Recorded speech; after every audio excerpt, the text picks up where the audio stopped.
ये northern bypass पे लगने वाली दूसरी मवेशी मंडी है, मगर इस मंडी के बारे में बहुत कम लोग जानते हैं और जो लोग इस मंडी को जानते हैं वो कहते हैं ये नूरानी मवेशी मंडी है।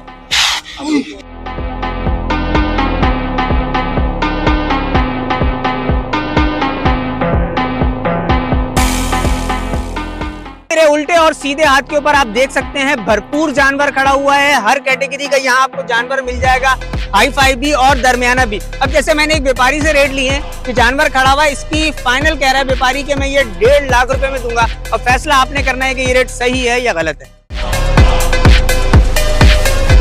भाई स्टार्ट में तो बिल्कुल ऐसा ही लगता है कि जैसे मंडी चढ़ी हुई है। अब मंडी गिरने का दारोमदार होता है खरीदारी पर। अगर खरीदारी वक्त से पहले हो गई तो मंडी ऊपर चली जाती है, खरीदारी नहीं हुई तो मंडी नीचे आ जाती है। अगर आप जानवर खरीद रहे हैं, शहर की मंडियां विजिट कर रहे हैं, तो एक बेहतरीन ऑप्शन आज मैंने आपको दिखा दिया है। इनकी लोकेशन ये है कि अगर आप मेमार से, सुरजानी टाउन से, औरंगी टाउन से नॉर्दर्न बाईपास पे चढ़ेंगे तो आपका रुख होगा कीमाड़ी की तरफ, तो आपके उल्टे हाथ के ऊपर आपको ये मंडी नजर आ जाएगी। मुझे फॉलो कर लें।